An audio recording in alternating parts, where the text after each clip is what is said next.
evening. I'm David Ortiz. You're watching InfoWars Nightly News. It's Monday, the 21st of January of 2013, also known as Obama Day. He's been given a second term, ladies and gentlemen. Aren't you happy? Tonight, the second coming of Obama. If you thought the first 4 years were great, stick around for the sequel. Meanwhile, Second Amendment rallies spring up throughout the nation, and the Founding Fathers agree an armed citizenry makes for good government. That's up next on the InfoWars Nightly News.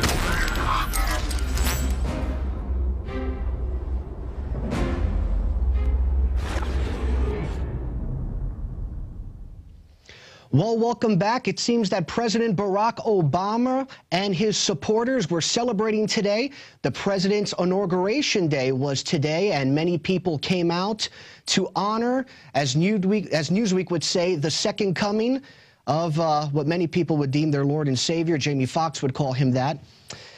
And according to an article posted today on InfoWars.com, the corporate media is once again attempting to convince us that Barry Obama is the Son of Man, coming on the clouds of heaven with power and great glory. No doubt this illusion is deeply offensive to Christians, but then the establishment media regularly portrays Christians as Neanderthal throwbacks who cling to their guns and Bibles. So there you go. You actually have a major outlet right there. Let's go to that photo there, Newsweek. That Obama right there, looking right outside, and he should be on Mount Rushmore. Mount Rushmore. There you go. Now let's go to some video that shows the festivities that occurred today. Look at that. Thank you. Thank you. Thank you. Waving. I promise, my fellow Americans, give me another 4. I'll thank you for that. And higher taxes. You can depend on it. More food stamps. I promise. It's coming. I'm taking those guns. I don't care what they say. It's going to happen. And look at them, the choir of people around there, the Obamanites. Thank you. God bless America. So there you go. And then just one more joke here. I mean, it's such a festive day. Let's just do that. This is the Obama Globe. It's got music. Let his grace on thee. Collectivism, socialism coming to our country. Okay, I've taken it too far. All right. It seems that it wasn't all fun and games, however, at Barack Obama's inauguration festivities, because there was a rapper by the name of Lupe who was actually kicked out of one of the parties. And according to an article posted by Steve Watson on InfoWars.com, the individual's name was Lupe Fiasco. He was rapping there. Limbaugh is a racist. Glenn Beck is a racist. Lyric says, I really think the war on terror is a bunch of BS, just a poor excuse for you to use up all your bullets. 9/11 Building 7, did they really pull it? Lupe played in one anti-war song for 30 minutes and said he didn't vote for Obama. Ooh, that's evil. And eventually was told to move. If you don't love collectivism, you're bad. So there you go. He was told to move. He did kind of go on and for about 30 minutes, but they didn't like the message either. How dare somebody not be in love with Obama? So that individual was kicked out of a party in honor of the president, Lupe Fiasco. Not very tolerant, by the way. And it seems that many Americans aren't fooled by these festivities that are going on. President Barack Obama's approval rating is extremely low. As a matter of fact, according to Gallup, he has the 3rd lowest approval rating at the end of a first term of any president since the Second World War. Since World War II, no president has had less of an approval rating than Barack Obama, for the exception of President Ford and President Carter. He has an approval rating right now of 49.1 right now, and he's tied for the lowest approval rating in the 4th year of his term with Harry Truman. The fourth year of his term, he has a 48% job approval rating in year 4 of his presidency, which is the second lowest. He's tied with Harry Truman. So obviously he's not a very popular president. And proof of that is that many individuals this past weekend rallied in state capitals across the country, from Rhode Island to New York to Texas. There were many individuals marching in honor of their Second Amendment rights. And we're going to go right now to a story from our very own Jakari Jackson. He interviewed Sheriff Mack in Austin, Texas, who was at one of those rallies that, you know, fighting for the Second Amendment, and they were trying to march against these draconian bills that are demonizing assault weapons. Over to you, Jakari. On January 19th, 2013, citizens across the United States joined together at their respective Capitol buildings to protest the Obama administration's 23 executive gun control actions. Texas was no exception. Now, Sheriff, people don't seem to understand the significance of sheriffs speaking up in their communities. Why should sheriffs speak up? Well, because they're the last line of defense in their counties, and they work directly for the people, and they are the last line of defense. They are the ultimate protector of the people. They promised when they took their oath and when they took their job to protect the people's rights. And now we have sheriffs all over the country doing that, and that's exactly what every one of them promised to do. Right. Now, did you get the turnout and the response you were expecting today? Oh, man. This was fantastic. I have to tell you, we really missed Alex here today. It was a great crowd, maybe 2,000 to 2,500 people. It was just jam-packed with people who are dedicated to the holy cause of liberty, as Patrick Henry called it. And my voice is already going. I've been talking all afternoon. And I really believe that we can turn this around. But back to your sheriff comment, we're going to need local officials, especially sheriffs, to tell the federal government there's just a few things you're not going to do in our county. And one of them is gun control. It's against the law. And so as a lawman, the sheriff has to oppose such lawlessness. He promised he would. And so I think it's wonderful. We're seeing sheriffs from California to Georgia and Texas to Montana standing against what Barack Obama's trying to do to take our guns. And you know what? This is the spirit of 1776. And Alex got it right when he said that. This is still here, and freedom is just as important today. And right now, I have to tell you, they were kind of hinting at it at the rally today. But this is the most critical time in American history since the Civil War. Now that's my quote, but if you take what everybody was saying today and what the people here were feeling, this is it. And we've got to take a stand now so that we can avoid the fight later. Right. Now, Sheriff, you're going to get a lot of comments say, oh, he's just saying you don't need an assault weapon. He's just saying you don't need more than 10 rounds in your magazine. So what's your retort to that? Barack Obama, let me tell you right now, you have no authority to tell me what kind of gun I can own, how big of a clip I can own, or even if I have to go through your stupid background checks. All those, sir, are infringements. And I'll own whatever kind of gun I want, and it's none of your damn business. Stay in Washington or go back to Kenya where you're from and leave us the hell alone. Well, Sheriff, we just heard a little bit ago that in Massachusetts, the government wants you to store your gun in a safe, government-approved location. What do you say to that? That is so absurd that if I ever needed it as a cop, so I can't take my gun home when I'm a cop? How about cops? Who bestows all power in America? Don't they teach that in schools in Massachusetts? What's the problem? In America, gun control is against the law. And in America, we the people bestow all power. How is it that that congressman tells us now how we have to keep and bear arms? Are you crazy? No, we don't do that. In New York, police are not exempt, or at least not yet, from this ridiculous 7 rounds in your magazine law. Now, they're trying to push, and I'm sure they will get that changed for active duty police, but even retired police officers are saying that they need these weapons to protect themselves because, surprise, surprise, they claim criminals won't follow this law. So do the police have more rights than the citizens in New York? They don't, but they keep trying to make this elitism go nationwide. And who loves elitism more than Washington, D.C. politicians? So they're trying to spread it around the country and try to get cops involved with it, some of it. But I really love the New York cops who know and understand that an armed citizen is better protected than one who is not. And there's a lot of cops, and we're hearing from even at least one sheriff and some of the cops in the state of New York and even in New York City, where they believe the gun control promoted by Cuomo and Bloomberg are not what they want.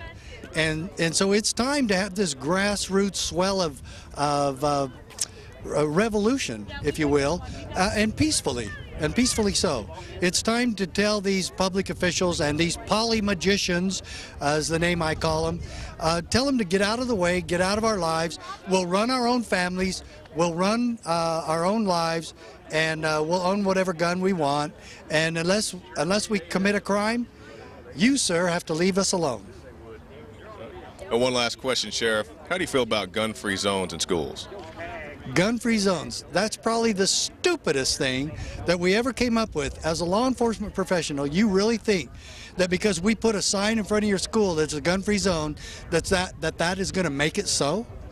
And that we tell every lunatic and pedophile and drug dealer that all our schools are gun-free zones, come in and do whatever you want.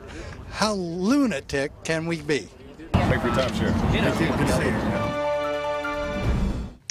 And in more gun news, it seems that there's a Republican legislature in New York that is outing Democrats and saying that the bill that they recently passed was supposed to be even more draconian. And he recently outed the Democratic Party on the Assembly floor recently, according to an article on thecommentator.com.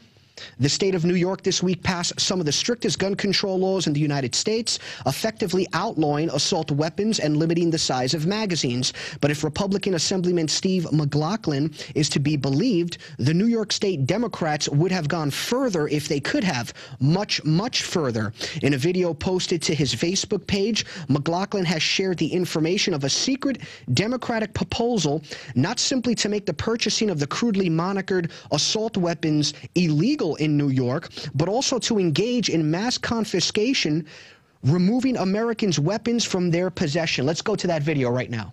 And Joe, I have in my hands here something that we received from the Senate, which is rejected Democrat proposals in this gun bill. And by the way, I would recommend not to have that list shared because it really has the capacity to dampen the enthusiasm to compromise. Well, it sure does when we talk about confiscation of assault weapons. It absolutely has the ability to dampen a compromise. So there you go. He saw a draft of one of the bills, one of the preliminary bills, and it was much more draconian than what got passed. And let me tell you a little bit about what was in that initial bill. And why this is important is because even though this wasn't the bill that was passed, it really shows where the hearts of anti-gun supporters really is at. The original bill had confiscation of assault weapons, confiscation of 10-round clips, statewide database for all guns, labels semi-automatic shotguns with more than 5 rounds or pistol grips as assault weapons, limit the number of rounds in a magazine to 5, and confiscation and forfeiture of banned magazines, limit possession to no more than 2 magazines, require renewal of all pistol permits every 5 years, micro-stamping of all guns in New York State. I mean, it literally just went on and on. I think it was about 15 proposals in total. But if you saw that liberal there, he said, please don't let the public know too much about it because, yeah, they're going to get a little bit angered by it. Yeah, they should get angered by it. You know, your veil has been lifted, and we see you for what you are. It's very unfortunate because a draconian bill was passed in New York regardless, but thank God it wasn't that draconian. But it's good to see that, you know, on camera you saw a Democrat saying, you know, please don't let the public know what we're doing. And we don't like Republicans here either. We think they're completely diabolical. But on this one issue, they're a tinge better than the Democratic Party. Now, speaking of the Second Amendment, it's very, very clear that our founding fathers wanted us to bear arms, and that right should not be infringed upon. And the primary reason for that wasn't to hunt, but it was to protect us from government tyranny. We're going to go right now to Aaron Dykes, who has produced a hard-hitting piece. The Second Amendment to the Constitution. A well-regulated militia being necessary to the security of a free state, the right of the people to keep and bear arms shall not be infringed. Shall not be infringed. Shall not be infringed. Shall not be infringed. Shall not be infringed. The Founding Fathers agree. Armed citizens make good government. I ask, sir, what is the militia? It is the whole people. Who is the militia? Are they not ourselves? To disarm the people, that is the best and most effective way to enslave them. George Mason. Congress have no power to disarm the militia. Their swords and every other terrible implement of the soldier are the birthright of an American. Tench Cox, 1788. The Constitution preserves the advantage of being armed, which Americans possess over the people of almost every other nation, where the governments are afraid to trust the people with arms. James Madison, a Federalist, number 46. A free people ought not only to be armed and disciplined, but they should have sufficient arms and ammunition to maintain a status of independence from any who might attempt to abuse them, which would include their own government. George Washington. The Founding Fathers created the Bill of Rights, enshrined individual protections, including the Second Amendment, because they understood that power inherently corrupts. The Bill of Rights was set up to try to discourage bad behavior from government, try to further restrain it, and try to head off what they knew would eventually become misinterpretations of the law and attempts to misconstrue the intent of the founders. But their quotes here could not be more clear. If the representatives of the people betray their constituents, there is then no recourse left but in the exertion of that original right of self-defense, which is paramount to all positive forms of government. Alexander Hamilton, The Federalist, number 28. Are we at last brought to such a humiliating and debasing degradation that we cannot be trusted with arms for our own defense? Patrick Henry. The Constitution shall never be construed to authorize Congress to prevent the people of the United States, who are peaceable citizens, from keeping their own arms. Samuel Adams. The right of citizens to bear arms is just one more guarantee against arbitrary government, one more safeguard against the tyranny which now appears remote in America, but which historically has proved to be always possible. Hubert Humphrey, 1960. When governments fear the people, there is liberty. When the people fear the government, there is tyranny. The strongest reason for the people to retain the right to keep and bear arms is as a last resort to protect themselves against tyranny and government. Thomas Jefferson. The best we can hope for concerning the people at large is that they be properly armed. Alexander Hamilton. The very atmosphere of firearms anywhere and everywhere restrains evil interference. They deserve a place of honor with all that is good. George Washington. Arms discourage and keep the invader and plunderer in awe, and preserve order in the world as well as property. Horrid mischief would ensue were the law-abiding deprived of the use of them. Thomas Paine. To preserve liberty, it is essential that the whole body of the people always possess arms and be taught alike, especially when young, how to use them. Richard Henry Lee, 1778. A free people claim their rights as derived from the laws of nature and not as a gift of their chief magistrate. Thomas Jefferson. Our Second Amendment, our free speech are gifts from God, but the fact that they were pointed out, highlighted, enumerated, and strengthened in the Bill of Rights and Constitution is our birthright. You don't have to like guns. You don't have to like the Second Amendment to fight for it, to stand up for it. If we let it slip away, we're going to lose everything from free speech on down. That light will be dimmed if we allow them to encroach on the Second Amendment. Guard with jealous attention the public liberty. Suspect everyone who approaches that jewel. Unfortunately, nothing will preserve it but downright force. Wherever you give up that force, you are ruined. The great object is that every man be armed. Everyone who is able might have a gun. Patrick Henry. Dictators and disarmed populations go together. The most foolish mistake we can possibly make would be to allow the subject races to possess arms. History shows that all conquerors who have allowed their subject races to carry arms have prepared their own downfall by doing so. Adolf Hitler, April 1942. Before a standing army can rule, the people must be disarmed, as they are in almost every kingdom in Europe. Noah Webster. Death solves all problems. No man, no problem. Joseph Stalin. In earlier times, it was easier to control 1 million people than to physically kill 1 million people. Today, it is infinitely easier to kill 1 million people than to control 1 million people. Zygmunt Brzezinski. If the opposition disarms, well and good.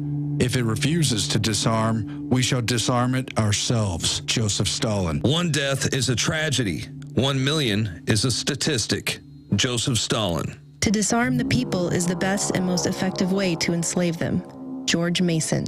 And tyranny always follows disarmed populations. It's the history of democide. It's what naturally happens when power is too concentrated in one man, in one centralized government, in one tyrannical system, as we now see worldwide. We were supposed to set up checks and balances in an attempt to create better government. Instead, we let our guard down and the corporations have taken over. It is the duty of the patriot to protect his country from its government. Thomas Paine. The supreme power in America cannot enforce unjust laws by the sword because the whole body of the people are armed. Noah Webster, 1787. Ideas are more powerful than guns. We would not let our enemies have guns. Why should we let them have ideas? Joseph Stalin. Those now possessing weapons and ammunition are at once to turn them over to the local police authority. Firearms and ammunition found in a Jew's possession will be forfeited to the government without compensation. Whoever willfully or negligently violates the provisions will be punished with imprisonment and a fine. Nazi law, regulations against Jews' possession of weapons, 1938. Political power grows out of the barrel of a gun. Chairman Mao Zedong. The only real power comes out of a long rifle. Joseph Stalin. Those who beat their swords into plowshares usually end up plowing for those who didn't. Ben Franklin. If gun laws in fact worked, the sponsors of this type of legislation should have no difficulty drawing upon long lists of examples of crime rates reduced by such legislation. That they cannot do so after a century and a half of trying. That they must sweep under the rug the Southern attempts at gun control in the 1870 to 1910 period, the Northeastern attempts in the 1920 to 1939 period, the attempts at both federal and state levels in 1965 through 1976 establishes the repeated, complete, and inevitable failure of gun laws to control serious crime, Orrin Hatch, and the right to keep and bear arms. After a shooting spree, they always want to take guns away from the people who didn't do it. I sure as hell wouldn't want to live in a society where the only people allowed guns are the police and military. William S. Burroughs. They've undermined our economic system. They've instituted the Federal Reserve. They've bought out politicians, and now they're coming for the final restraint on their total power. That is firearms, that is guns, that is the Second Amendment. And if you let them do it, they're going to encroach on our entire lives. If you want the right to control your own life, to pursue life, liberty, and the pursuit of happiness, you must politically stand up for the Second Amendment and say no to these attempts to use emotional strings, the images of dead children, to confiscate our firearms, to take away our rights, and to tell us that we're bad for trying to keep and bear arms, as the founders always outlined for us to do. The balance of power is the scale of peace. The same balance would be preserved were all the world destitute of arms, for all would be alike. But since some will not, others dare not lay them aside. Thomas Paine, July 1775. What country can preserve its liberties if the rulers are not warned from time to time that their people preserve the spirit of resistance? Let them take arms. Thomas Jefferson. If guns are outlawed, only outlaws will have guns. Anonymous American adage. The right of the people to keep and bear arms shall not be infringed. A well-regulated militia composed of the people trained to arms is the best and most natural defense of a free country. James Madison, June 8, 1789. Education is a weapon whose effects depend on who holds it in his hands and at whom it is aimed. Joseph Stalin. It's your decision. Choose freedom or tyranny. Demand they obey the Constitution. Honor and uphold the Constitution. Demand your natural inherent rights as a human being. Demand the Bill of Rights. You choose freedom or tyranny. Demand the restoration of the Republic. It's your decision, freedom or tyranny. Those that give up essential liberty to purchase a little temporary safety deserve neither liberty nor safety. Benjamin Franklin. An amazingly powerful piece by our very own Aaron Dykes, as well as members of the crew here at InfoWars. Continuing with gun news, it seems that in the city of Miami, they're trying to basically get individuals to hand in their guns in exchange for a trip around the world, a trip to Bermuda, no, $10,000 in cash, no, but rather tickets to see the Miami Heat. It's amazing what people will do, how they'll give up their Second Amendment rights or have those Second Amendment rights infringed upon for a simple gift. The article was posted today by CNS News. The Miami police is asking residents to turn in their weapons in return for Miami Heat tickets and gift cards, where it says a buyback was held today at Jordan Grove Baptist Church, where 50 weapons, mostly hunting rifles and small caliber handguns, were handed over in the first hour. Residents were given a choice of $25 or $50 gift certificates to Walmart or Winn-Dixie, or 300 level Miami Heat tickets. Dare to dream. And 50 weapons were handed in, but I'm sure they're going to continue this nonsense. Look, this has been done. This was done in the city of Newark. I think it's still being done in the city of Newark annually. You see hundreds of guns being handed in, and the crime rate is still through the roof. And Newark has very strict gun control laws, and they try these gun buyback programs repeatedly, and it just doesn't work. What you need to do is arm the citizenry and end the drug war, and then and only then will you see a significant decrease in violent crimes. Now, sometimes you wonder about these legislatures, and you wonder about their mental state. And an article posted today on InfoWars.com by our very own Mike Adams, he posted an article that's headline reads, "Psychiatrists given Judge Dredd authority to strip citizens of their constitutional rights. Under Obama's executive orders, the psychiatrists must now report you to the government as a possible danger to society. That is, if you confide in them that you're angry, or, if they deem you to be a threat, you could very well have your Second Amendment rights stripped, because now they're basically making psychiatrists snitches." So we're now going to go to a special interview that Jakari Jackson, a brief interview that Jakari Jackson conducted with Mike Adams. I'm Jakari Jackson here with the Health Ranger Mike Adams. And Mike, I just want to talk to you a few minutes about your latest article here. Headline, "Psychiatrists given Judge Dredd authority to strip citizens of their constitutional rights." What made you write this article? Well, our freedoms are under assault from so many angles. They want to take away our economic freedom, with government handouts and increase taxation of business owners and workers. They want to take away our freedom of speech. There's been a lot of censorship online. Oh, yeah. But now this is an attack of our freedom of thought. Through Obama's executive orders, he has put psychiatrists, and also Governor Cuomo of New York has done this, they put psychiatrists in charge now of determining whether or not we can have our constitutional rights. Mm-hmm. So if a psychiatrist if you go to visit one and you describe that you're imagining an act of violence against someone, and who hasn't at one point or another been angry, right, or thought of something, against the boss or whoever, then that can now be used by the psychiatrist, who is the judge, mm-hmm, Judge Dredd, right, to take away your rights and make sure you never own firearms ever again. Exactly.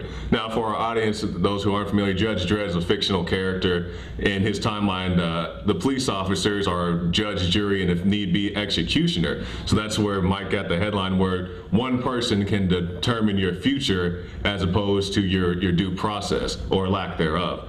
Now, you talked about something very important here, that they can strip away your rights just for something as, you know, you're a coach. I want to go out there and I want to kill that team next week. Right. You know, it can be something as, I mean, and people may laugh at that, but that's real. It can be that simple. Well, I mean, they should go back and probably arrest Han Solo for saying that the Wookiee will rip your arms out of its socket. They said that to C-3PO, right?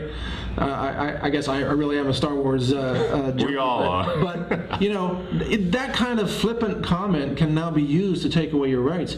But you see, the Bill of Rights doesn't say that the Second Amendment only applies to you if you conform to whatever bizarre hocus-pocus psychological police state structure is in place in the future. Right. It says the Second Amendment shall not be infringed. Exactly. That's it. I mean, there's not a lot of leeway in that. Shall not be infringed. Yes.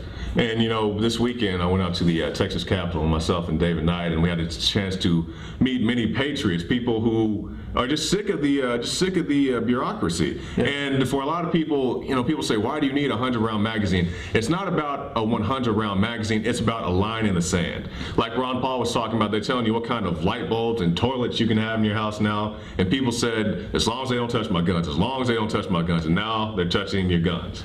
Well, this liberal logic, radical left logic, it doesn't add up. They try to say, well, if you don't need it, Jukari, you shouldn't be allowed to own it. Right. But that's very selective. They only apply that to guns. Mm-hmm. Well, you don't need fashion jeans.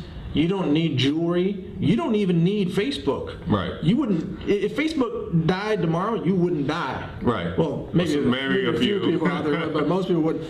You don't need the internet. You don't need television. I mean, what do you actually need? Firearms are actually closer to what you actually need: food, water, shelter, self-defense. Right. Firearms are things that you actually need to survive. All these other things that are out there in the culture you don't need. Does that mean we should make them illegal? Of course not. Mm-hmm. If our country was based on only the things that we needed, I mean, we'd still, you know, we wouldn't have an advanced society at all. Exactly. So the logic doesn't add up. So much of the liberal left, their logic, under scrutiny, it just falls apart. Mm-hmm. For example, that 150 million gun owners are responsible for the actions of one person. Exactly. That doesn't make any sense. Or things like, you know, guns kill people. Well, I even filmed the video on this. You might have seen it. I tried to get my rifle to shoot, and it just refused to. Even when I stomped on it and yelled at it. Exactly. And I waved a magic wand, and it still wouldn't shoot.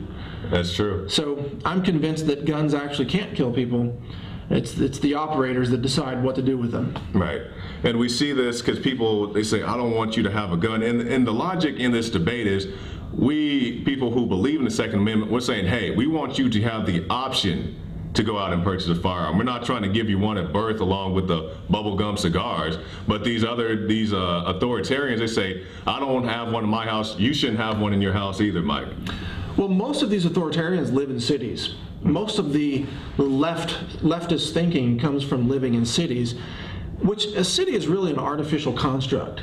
It's not the real world. Not to say that everybody that lives in a city is somehow bad or anything, but just to say that people need to have a broader view of what is reality. If you live in the country, if you live on a farm or on a ranch, or if you take care of chickens or cattle or goats or horses or whatever, if you don't have a gun, you're putting those animals at risk and your livelihood at risk.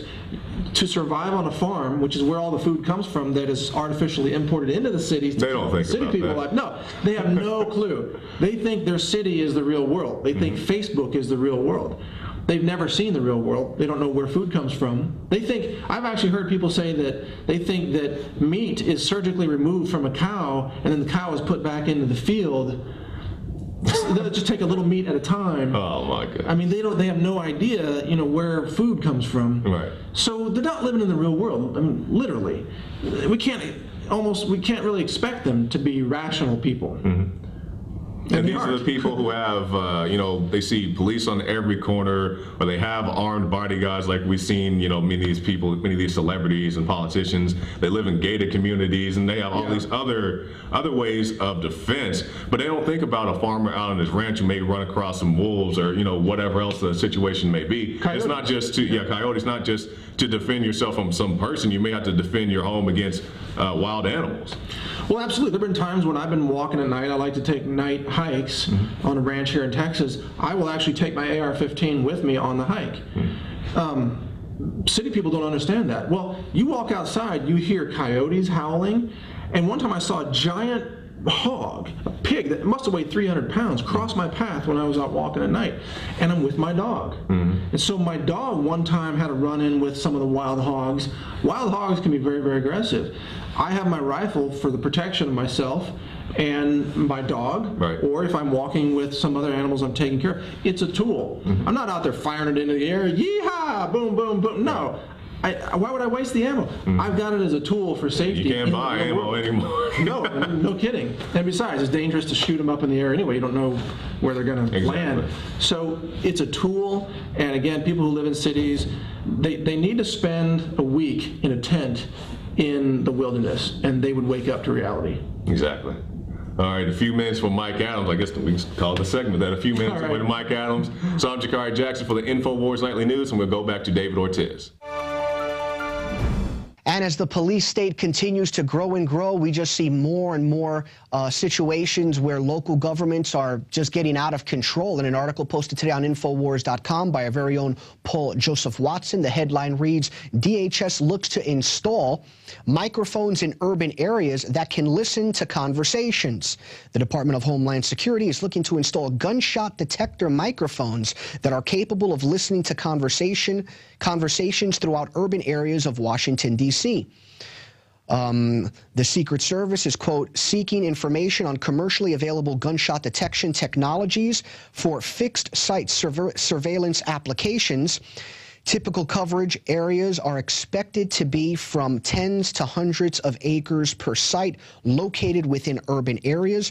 Note that the location of the surveillance system will be in urban areas and will cover hundreds of acres per each unit, meaning the detection technologies are not merely being prepared for sensitive areas around the White House or the Capitol building. And later on in the article, it reads, if the police are utilizing these conversations, then the issue is where does it stop? That's according to a lawyer who was kind of bitten by this situation. He's out in New Bedford, Massachusetts, and they basically have technology in New Bedford, Massachusetts that's similar to what they're trying to do in Washington, D.C., where when a gunshot goes off, police will be able to know immediately where that gunshot went off, and they'll be able to hear, you know, any conversations that are occurring at that time.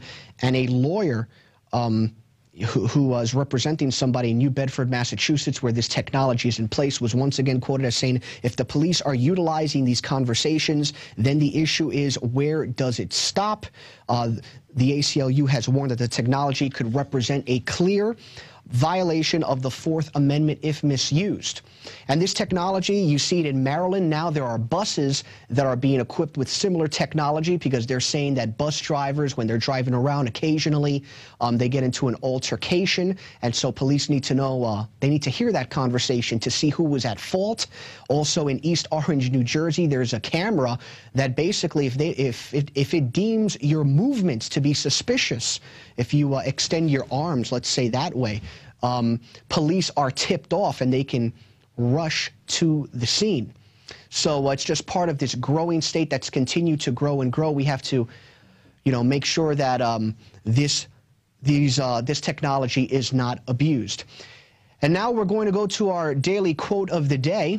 Now, normally we say it, but the individual that said this is an extremely inspirational individual. And we actually have a graphic that shows Martin Luther King as compared to Barack Obama. One says, I have a dream. The other one says, I have a drone. One was a hero. The other one is a zero. And we're going to go to the great Martin Luther King right now on Martin Luther King Day.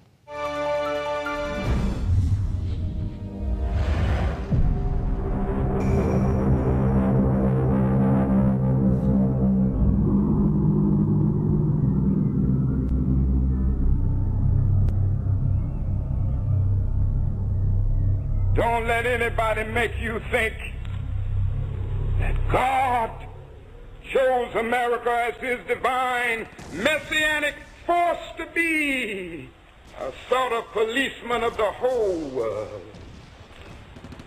God has a way of standing before the nations with judgment, and it seems that I can hear God saying to America, you're too arrogant. if you don't change your ways, I will rise up and break the backbone of your power, and I'll place it in the hands of a nation that doesn't even know my name. Be still and know that I'm God. Men will beat their swords into plowshares and their spears into pruning hooks. And nations will not rise up against nations, neither shall they study war anymore. And I don't know about you, I ain't gonna study war no more.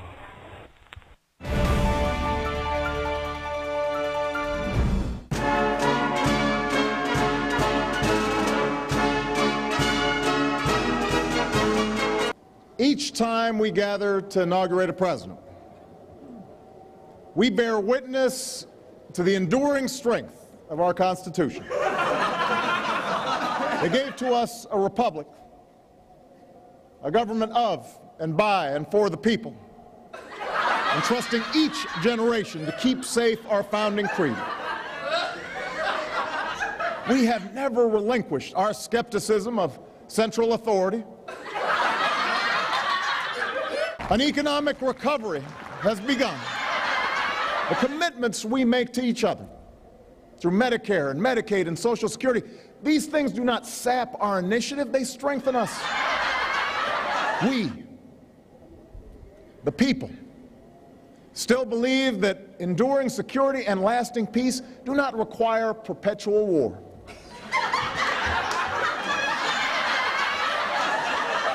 You and I, as citizens, have the power to set this country's course. Thank you, God bless you, and may He forever bless these United States of America.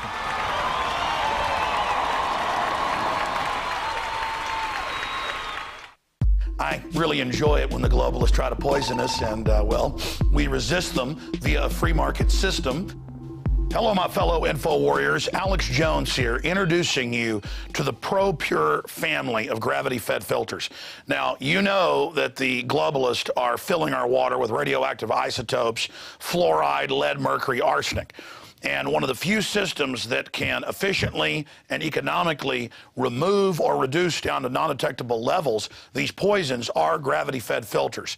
And ProPure is the top of the line. Their filters are impregnated with silver, a natural antibiotic. On top of that, they're bigger, so they filter faster. You don't have to prime these the first time you use them. It's amazing. Go to InfoWars.com and click on the shopping cart link to see the entire family of these babies. Now, the fluoride they add to our water is so tiny that most filters can't cut it out. But ProPure has their system that will, again, reduce it to non-detectable levels, almost get all of it out of there. That's also available. And if you look at the different systems they offer, the ProPure Big Brush Finish is on a stand, so it's easier on a table or at your restaurant or wherever you have it to go up with a glass or a mug and fill it up. Then there's this big baby right here, the ProPure King large version. Got a lot of different options that come with it. Also, they have the ProPure Big, probably one of the best values out there. And of course, it's burnished stainless steel. And then what I use on my RV, something that's great for your hunting cabin or the back porch, is the ProPure Traveler. Small and portable, but packs a huge punch, cleans out all that garbage. They also have a glass sight spigot, so you don't have to take the top off and look in the bottom area to see how much water. You can see how fast it's filtering with this optional system. The globalists obviously are hitting us through our water. It's time to take control of our lives. It's time to not give our children and families these poisons, and these systems cut it down to non-detectable levels across the board. ProPure is the name. I only promote what I believe in, and I use ProPure in my home and my office. And I recommend that you check out the information on ProPure at InfoWars.com. We already have the lowest price at InfoWars.com on the ProPure gravity filter system. But when you add in the 10% off when InfoWarriors use the product code WATER at InfoWars.com, nobody can top it. So again, it's a win-win-win. Stop drinking the poison water. checkmate the globalists when it comes to your health, and support InfoWars.com and the work we're doing here. You know, many revolutionaries rob banks and things and kidnap people for funds. We promote in the free market the products we use that are about preparedness. That's how we fund this revolution against the New World Order in our move to restore our constitutional republic and a spirit of 1776 worldwide. Check it out at InfoWars.com. ProPure, top of the line, #1, most powerful and effective and economical gravity-fed water system in the world. ProPure, available, discounted at InfoWars.com. Don't forget product code WATER to save 10%. It's the latest generation, years in development. ProPure is the name. Alex Jones here with a message that could revolutionize health in this country. Going back about a year and a half ago, I began to learn about the incredible health effects of longevity products. Aaron Dykes lost 92 pounds. We're going to show you some before and afters. Aaron, break down what happened, your story. I've worked really hard with diet and exercise to try to lose weight, but I just didn't get the results. It just didn't happen. Then I saw what you were doing with InfoWarsTeam.com. I wasn't even trying to lose weight, but I got it because I wanted to feel better energy. I wanted that nutrition. Didn't even understand how that could kickstart my own weight loss goals, but the products did that for me. I found myself suddenly losing weight, more energetic, wanting to exercise, wanting to eat the right foods. And they don't even advertise it as weight loss. I want to challenge our radio listeners to go to InfoWarsTeam.com. Sign up as a distributor and get wholesale pricing discounts at InfoWarsTeam.com.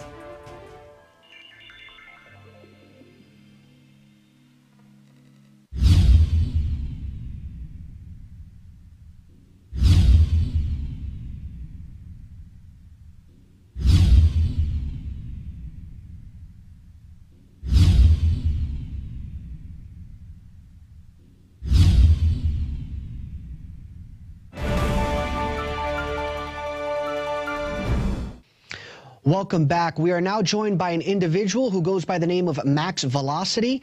Max is a lifetime soldier. He served in the British military and in the U.S. military. He is now a U.S. citizen, and Max is an expert. He provides tactical training and consulting services. He's also the author of many tactical manuals and even a fictional book, so he really helps out individuals who want to prepare should an economic collapse happen or a catastrophe happen.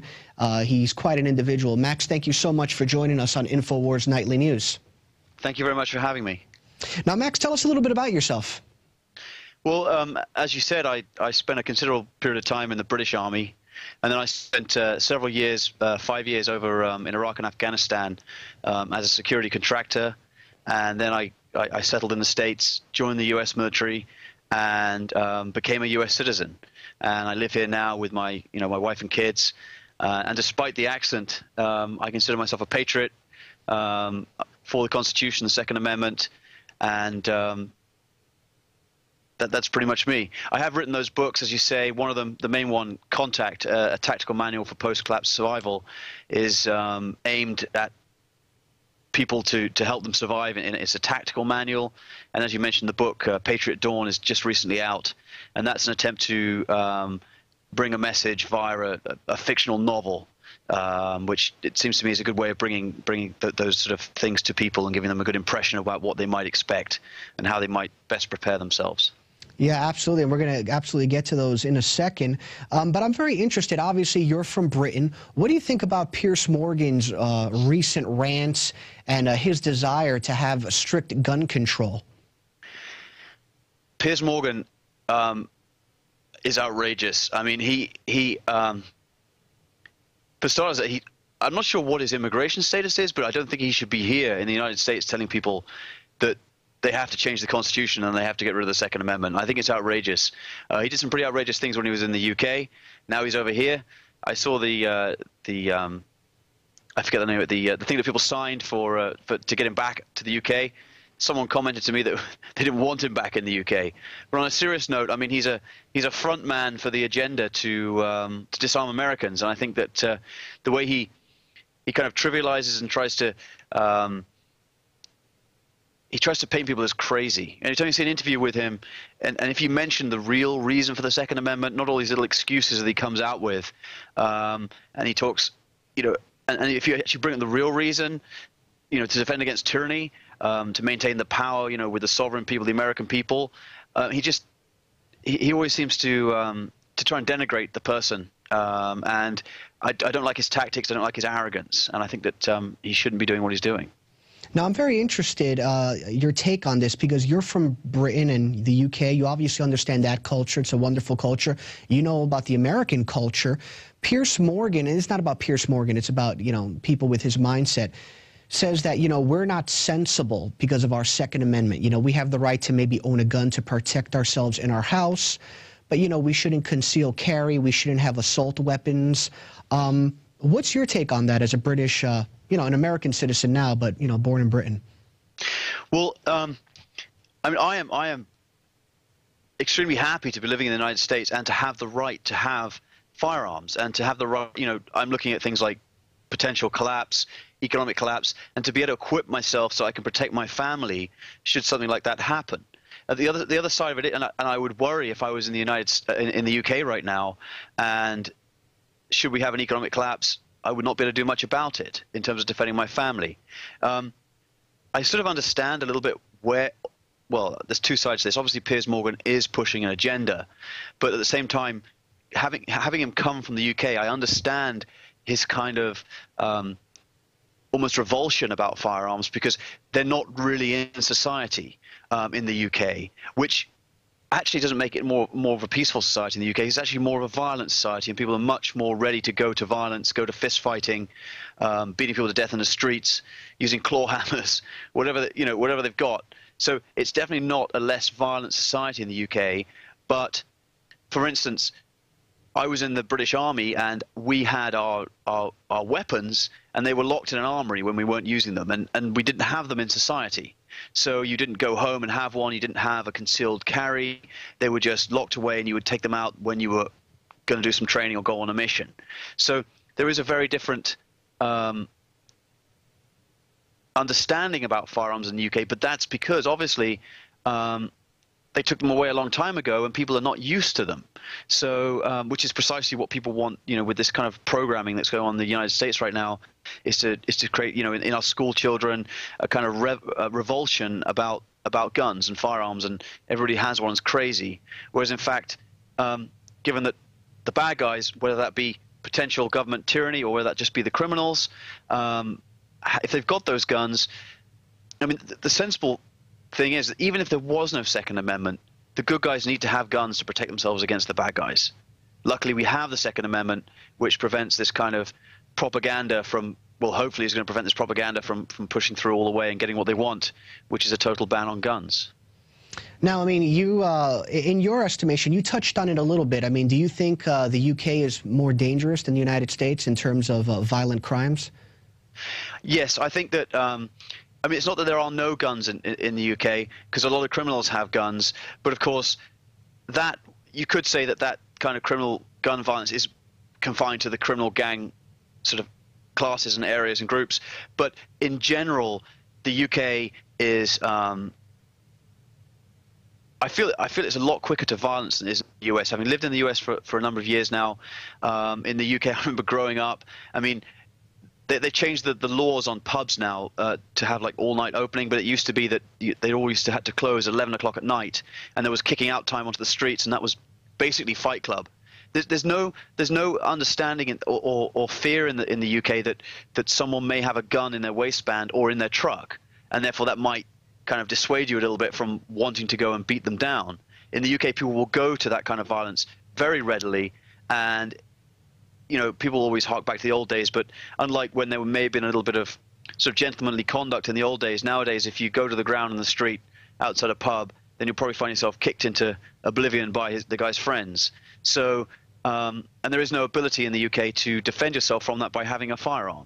So if you're the victim of mob violence, which is increasingly happening, drunken mob violence, as we see, society seems to be, falling down around us both in the UK and in the US, then you have no way other than being able to get out of there to actually protect yourself from it. Wow. Now, would you say your mindset is the minority? I mean, would you say that most British people disagree with you on this, that they think a society with no guns is better? Because every time I hear a Brit on TV, when it comes to this one issue, they seem to disagree with you. They seem to not like guns, and they think that, oh my gosh, that's horrendous. I think that as a result of many, many years without guns in society, people have been programmed to think that they're a bad thing, unless you're someone like myself who either is in the military or, you know, hunts or whatever it might be. You still have a very small number of target shooters in the UK, but generally people think gun violence is a bad thing, in the same way it's being pushed. Sorry, did I say gun violence? But of course, gun violence is a bad thing. But people think that guns themselves are a bad thing because they just simply don't have them, and they have the unfamiliarity with them, which I think perhaps you might be seeing that in the United States now, where a lot of people, you know, they haven't been brought up in that way, where they've been taken out target shooting. They've been, you know, they live out on a farm, whatever it might be, and they maybe the only you know time they've seen guns is maybe in movies or perhaps criminals in a neighborhood, whatever that might be. So I think, you know, there is a, you know, back to your original question, which is, yes, there is a different mindset in the UK, and that may be something that's coming to the United States right now. Yeah, it's very unfortunate. Now, you've written a couple of books, and one of them is called Contact, a tactical manual for post-collapse survival. Now, why do you believe our society is headed for a collapse? It was a little bit of a personal journey of mine as I became a prepper. Initially, I was away with the Army, and I was trying to prepare my family by remote control as a hurricane was coming in, sort of by remote. And after that, I got into prepping, and it went from a 72-hour thing to really reading what the potential situations were out there. And then that's what led me to initially write Contact, because I wanted to be able to, when I was thinking about what I need to do for my family, I wanted to put my knowledge that I have from being two militaries, being a security contractor in Iraq and Afghanistan. I wanted to put that in a way, not in a kind of a tactical way that people wouldn't understand, but in a way that people with families could use this information to defend themselves. And as I started to, on that journey, which I'm still going through of understanding and gaining knowledge, I started to see how fragile our society is with, you know, with the debt, with the economic situation.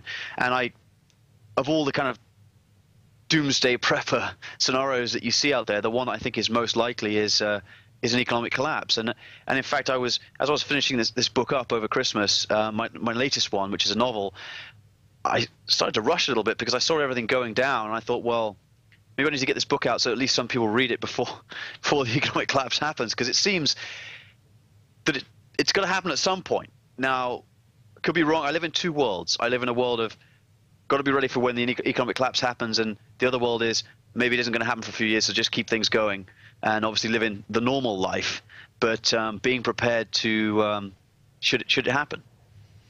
Now, can you provide us with 2 or 3 simple yet effective survival tips? One thing I do here is this might sound a little bit corny, but I would say read Contact, because it's all in there in terms of survival tips. But what you really want to think about, without even getting into that, is you need some way of defending yourself, which comes down to some kind of firearms. You want to think about having a store of food, but you also want to think very carefully about your location, and resisting the urge to run for the hills or head for the hills when a disaster happens, because you may want to think about hunkering down in place, and that leads you onto another thought process of where you actually live and where would be a good place to hunker down. And that's not going all the way to the gold standard you see preppers talk about, which is having some retreat out in the mountains. And I know a lot of people can't do that, and I certainly don't live in that kind of situation. But you want to think about where you live and how you can make that place into a situation where you could at least hunker down there and survive, whilst, you know, the initial craziness of whatever kind of collapse situation happens hopefully washes over and past you. Now, one of the tips you offered was firearms. That's kind of like a practical tip. You mentioned food supply. You want to store up on food. How much food should people get? I mean, How much? A month's worth? 6 months worth? What would you encourage? I would encourage. I mean, a sort of a silly answer would be as much as possible. But I would encourage people to get a year's supply of food. If that's a mixture between what you can have in cans and what you can have in dehydrated food.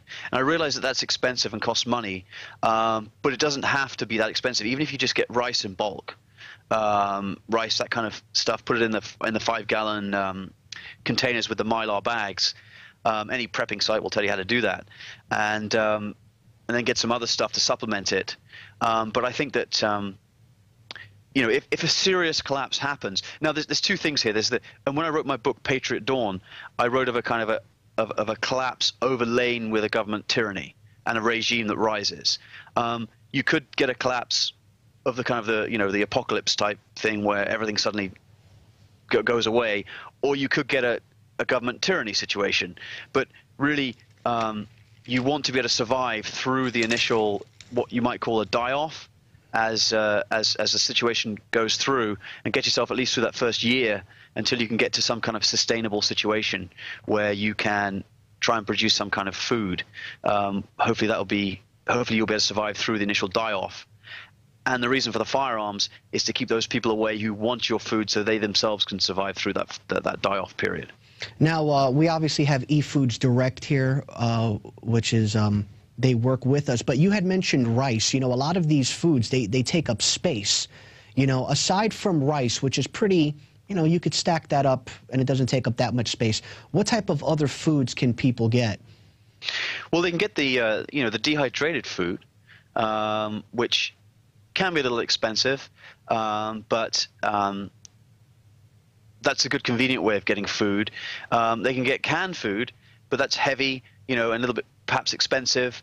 I would go for a mix of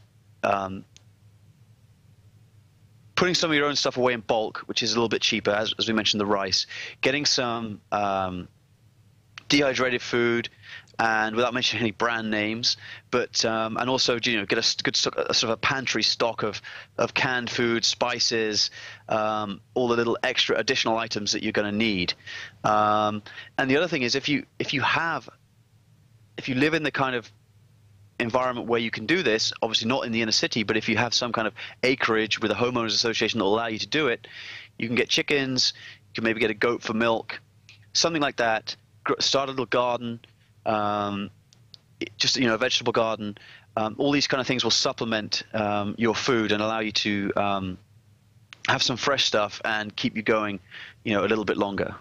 And part of my naiveness, what is dehydrative food? Sorry, did I say dehydrated? Oh. So you can get you get brands like Mountain House and Thrive, and you can get these anywhere. And it's just basically we add hot water and the food will reconstitute. And so it's very convenient. All you've got to do is have the ability to, I've never tried it, but you can actually eat them with cold water, but I don't think that's going to work very well. But if you're desperate, you're desperate.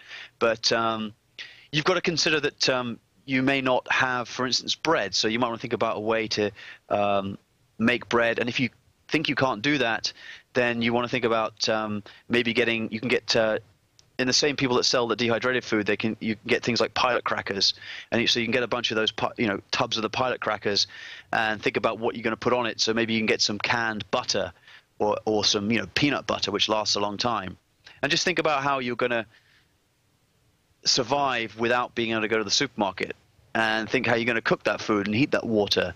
So you want to think about maybe you've got a bit of propane, and how long is that propane going to last? So do you have a wood-burning stove or a supply of wood?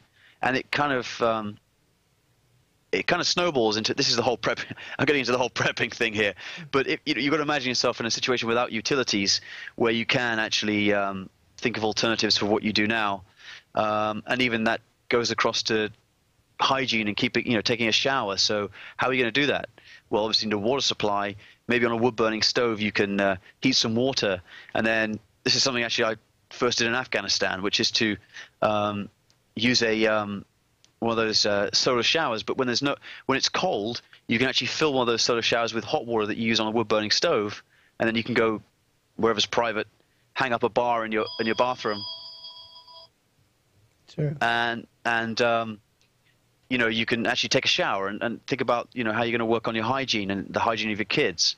But I'm kind of getting a little bit into the whole prepping situation right now. No, that's fine. I mean, we definitely want to know about that, obviously. Now, just changing gears a little bit, what are your thoughts on the fact that the federal government is cracking down on assault weapons, as are local governments? What's your take on that?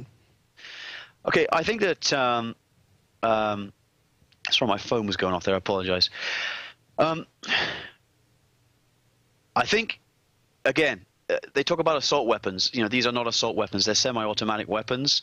I think this is just part of the whole crackdown, which will probably, you know, if it's allowed to continue, will result in eventual confiscation. I'm also deeply unhappy about it because I consider those things that they call assault weapons, you know, your AR-15s, that kind of thing, as the premier thing that you want to have to use for self-defense. So, for instance, I have a couple of them, and you know, you need to have the right gear. As you mentioned before, I'm a tactical instructor, and I write about this in my books, and I actually train people. And you need to have the right gear, the right number of magazines, which they call high-capacity magazines, but of course, it's just a normal 30-round magazine. And you need to have a number of 30-round magazines, an ammunition resupply. You need AR-15s or similar AK-style weapons. Of course, they're only semi-automatic weapons. They're not fully automatic military weapons. But these are the premier things that you want to have in order to actually defend your family and your, you know, wherever it is you find yourself hunkering down in your house or your retreat or wherever it might be should a collapse happen. But let me just play devil's advocate here. Many people are saying, oh, come on, you don't need to have a gun that shoots 100 bullets in 20 seconds. The Supreme Court has ruled, or one of the higher courts, that there can be reasonable restrictions on guns. You know, there are just some certain things that are too powerful that the average guy on the street doesn't need. What do you say to that? Well, I think it's ridiculous, and I think it's also disturbing. If we bring it back to the idea of a collapse, then clearly you need the ability to actually take down multiple assailants. If you're in a collapse situation, if you're a family hunkered down in a farm building somewhere and you've got food and some of these marauders, whoever it might be, find out that you have, then you need the ability to actually even the odds a little bit. And clearly you're not going to be able to fire, you know, 100 rounds off in 20 seconds, all the things they talk about. But it also seems to be meaningless as well because the bad guys will always have the fully automatic weapons, the high-capacity magazines. So criminals will still be able to go and do what they do. All this is really harming is the innocent, law-abiding person. This is the person that I wrote my books for, the guy with the family who needs to protect them, whether that be from people before any kind of collapse or whether it's after collapse. Clearly, the focus of my books is for a post-collapse situation. And the other side of that is that if you're a crazy guy who wants to go shoot up a school, there's lots of effective weapons or ways you can do that without having an AR-15 with a 30-round magazine. I mean, you know, these shotguns with pump-action shotgun, you can do a hell of a lot of damage with one of those. You know, dare I say it, you went into school with an axe, you could do a hell of a lot of damage. I mean, unfortunately, without anybody hearing the gunshots. So I just don't think it's a fair argument. And but what really concerns me about the whole thing is that it's a specious argument about whether you have a 10-round magazine or a 30-round magazine, but you're just eating away at people's ability to actually defend themselves. Because who are these people to say that you won't need 30 rounds or change magazines to another one because you've got multiple attackers coming at you? Who's to say that, you know, 10 rounds is enough? And there's multiple things in the media right now. There was something recently about a woman who was home with her kids, and she had a small revolver, I think, with 5 rounds in it, and she hid in the attic while one guy broke into her house, and she shot him 5 times with this revolver when he finally found her and the kids in the attic, and he still managed to walk out of the house. So New York has just said that you can only have a 7-round capacity firearm. So are you saying that 7 rounds is enough? And what if it had been 2 attackers? Clearly 5 rounds wasn't really enough. It persuaded the guy to walk out, but, you know, he wasn't dead. So I think it's a specious argument, and I think it damages, firstly, the ability of people and families to protect themselves in what part of what I'm talking about here is a collapse situation, you know, a financial collapse when the electronic benefit checks don't work anymore and there's mobs rampaging in the streets. And it also ultimately infringes on the ability of the Second Amendment, the real reason of the Second Amendment, which is to ensure that the people can defend themselves against tyranny. Now, clearly the people don't have main battle tanks, drones, attack helicopters, but they should still have the ability to have, you know, something that approaches a military weapon. Now, Max, sorry to cut you off. We only have like 1 or 2 minutes left, and I want to make sure you get a chance to talk about your book. You just came out with a book. In 2 minutes, let the public know about it. Okay, my new book is Patriot Dawn, which is Patriot Dawn, The Resistance Rises. And this was my attempt to not only just write a good story, but to bring some of my tactical knowledge that I've written in the manuals into a novel, so that the characters in the book are doing this and are kind of facing a collapse situation. They're facing government tyranny. There's a resistance that forms. My main character is part of a resistance group that he kind of wasn't in before but gets dragged into, and then he trains up his guys and they conduct operations against the regime. And part of the reason of the book is to kind of go through and explain, without being boring, but interweave into the storyline some of the tactical themes that I go through in my manual. So I actually have people doing it, which I know for many people is a better way of learning and understanding. And partly also what I like to do with the book is to give people, you know, people talk about fighting against tyranny. They talk about, you know, my cold dead hands, but just to give people pause to think and just to give them an idea of what they might be facing should the situation ever come to pass. So I've got drones, I've got attack helicopters, I've got, you know, big bad regime forces coming after the resistance movement, and just to give an idea about how something like this may potentially go down. Not saying it is the way it will happen, but just to kind of give people pause for thought. Okay. Well, Max, thank you so much. And people can go to maxvelocitytactical.com if they want to see the books or if they want to get some tactical training. Max, thank you so much for your time. We really appreciate it. You're a great patriot. Thank you very much. Thank you. And remember, if you guys want to learn a little bit more about things that you can do should there be a collapse, you can go online to YouTube, see our strategic relocation movie that Alex came out with, or you can go to InfoWarsShop.com and actually get a hard copy of it as well. And it's obviously good to have a hard copy. You could also make other copies or let your friends see it as well. Go to InfoWarsShop.com and you can get the Strategic Relocation book and DVD. It's a great way to help our operation. And also another great way to help our operation is by becoming a member of PrisonPlanet.tv. For less than $6 a month, you can get access to a lot of content, and we still have a special program going on where if you get a subscription, as many as 10 other people can share your username and password, or if you want to save money, you and a couple buddies can all chip in for one subscription price and share the same username and password, and for just, you know, $1 or $2 a month, you can have a subscription to PrisonPlanet.tv. Well, that's all for this edition of InfoWars Nightly News. Thank you for joining us. We'll see you again tomorrow evening.